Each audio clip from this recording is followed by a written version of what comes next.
جی ہمارے ساتھ موجود ہیں حلقہ پی پی 121 سے پاکستان تحریک انصاف کے متوقع امیدوار جناب خالد نواز صدریس صاحب، جو کہ حلقہ پی پی 121 کی عوام کے پسندیدہ ترین لیڈر کے طور پر نظر آ رہے ہیں۔ حلقہ کی کثیر تعداد میں عوام اور سیاسی نمائندوں کی حمایت ان کو حاصل ہے، مگر جیسے جیسے الیکشن نزدیک آ رہے ہیں ان کی عوام میں مقبولیت اور بھی زیادہ بڑھ رہی ہے۔ ان سے جانیں گے عمران خان کی جیل برو تحریک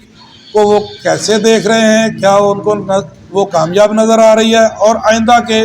سیاسی حالات کے بارے میں۔ جی خالد نواز صدریس صاحب بتائیے۔ سب سے پہلے تو میں اپنے حلقہ پی پی 121 کی ٹوٹل عوام کا شکریہ ادا کرنا چاہتا ہوں کہ جنہوں نے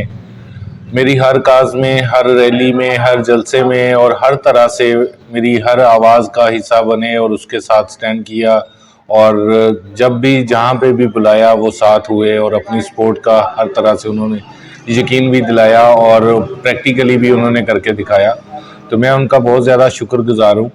باقی جو ملکی حالات ہیں اس وقت وہ کسی سے بھی پوشیدہ نہیں ہے۔ مہنگائی نے جو عوام کا جینا دوبھر کر دیا ہے،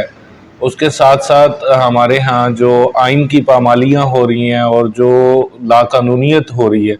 وہ بھی سب کے سامنے ہے، اور اسی کی وجہ سے ہم سارے لوگ اور یہ لوگوں کا ہمارے ساتھ پی ٹی آئی کے ساتھ، عمران خان کے ساتھ یا میرے ساتھ جڑنا اس بات کی دلیل ہے کہ اس وقت ساری عوام جو ہے وہ ان امپورٹڈ حکمرانوں اور ان کی پالیسیوں سے تنگ آ چکے ہیں، اور وہ چاہتے ہیں کہ جلد سے جلد یہاں پہ قانون کی بالادستی قائم ہو اور یہ جو کمر توڑ مہنگائی ہے اس سے ان کی جان چھڑائی جائے، کیونکہ لوگوں کے لیے یہ زندگی جو ہے وہ زندگی کم اور عذاب زیادہ بنتی جا رہی ہے۔ پیرنٹس کے لیے اپنے بچوں کو سنبھالنا، سمجھانا یا ان کی ضروریات پوری کرنا ممکن نہیں رہا۔ اس وقت آگے گرمی آ رہی ہے اور گرمی کی شدت میں جو حالات ہوں گے مزید وہ ابتر سے ابتر ہوتے نظر آ رہے ہیں۔ ایسے میں ساری قوم جو ہے وہ اپنی گورنمنٹ اور اس کے ساتھ ساتھ اپنے آئین بنانے والے اداروں اور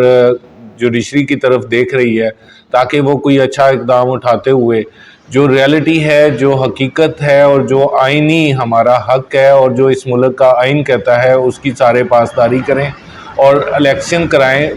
یہی واحد حل ہے ملک کی سٹیبلٹی کا۔ جب تک ملک سٹیبل نہیں ہوگا، جب تک یہاں پہ سٹیبلٹی نہیں آئے گی، باہر سے کچھ بھی نہ تو انویسٹرز آئیں گے، نہ یہاں باہر سے ہمارے پاس کوئی ایسی ریمیٹنسز آئیں گی، بلکہ جو یہاں پہ موجود ہے وہ بھی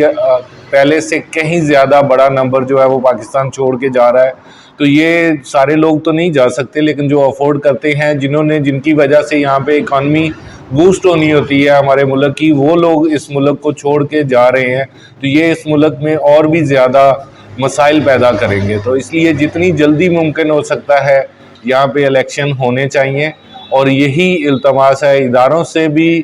امپورٹڈ حکومت سے بھی اور جوڈیشری سے بھی، تو وہ جلد سے جلد اس کے حوالے سے اپنا فیصلہ سنائیں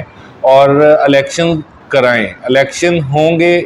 اور جس کا حق ہوگا، جس کو عوام پسند کرے گی، جس کا عوام ساتھ دے گی، وہی حکومت بنائے گا، اور وہی حکومت انشاءاللہ اس ملک میں تبدیلی بھی لائے گی، بہتری بھی لائے گی اور اس عوام کا بھی سوچے گی۔ بہت شکریہ، السلام علیکم۔